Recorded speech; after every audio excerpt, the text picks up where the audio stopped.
Update tayo sa pagpula ng apoy sa Carvajal Street sa Binondo sa Maynila. May unang balita live si Jomer Apresto. Jomer. Igan as of 7 a.m. tuluyan ng naapula ang sunog na sumiklab dito sa bahagi ng Binondo sa Maynila. Ganito na kalaki ang apoy at usok ng abutan ng mga bombero ang bahaging ito ng Carvajal Street sa Barangay 289 sa Binondo. Pasado alas 5 ng madaling araw kanina, agad nakalikas sa mga residente sa lugar. Ayon sa Bureau of Fire Protection, itinaas ay kalawang alarma ang sunog dakong alas 5:45 ng umaga.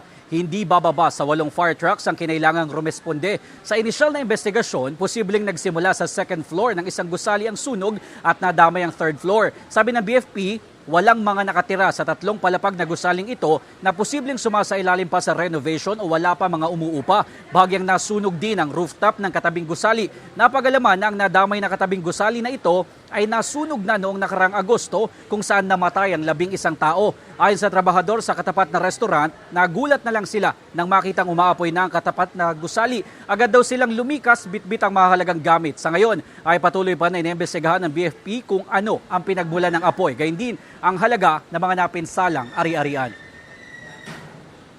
Involved po rito is yung 3-story. Ang damage po niya ay nasa second floor ay yung third floor. Nadamay po yung kabilang building, yung kanyang rooftop, kaya nagtaas po agad tayo ng second alarm. Casualty? Wala po. Mabilis po yung responde natin dito sa pamamagitan ng Bureau of Fire at ng mga volunteers natin. Papaalala po na laging mag-ingat po ang ating mga mamayan na yung mga gamit po sa atin sa mga bahay, sa mga electrical natin, yung mga kandila, pag-ingatan. Ay, may friend po kami kasi sa 4th floor. Bumaba po siya, sinabihan niya kami na sunog. Ayun, lumabas na kami. Hindi kaya po kasi malaki na po siya. So, yun, tumakbo na kami lahat.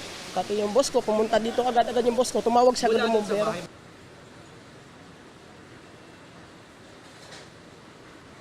Igan, sabi ng BFP, maswerte na lamang at walang napaulat na nasaktan, nawawala o namatay kasunod ng nangyaring sunog.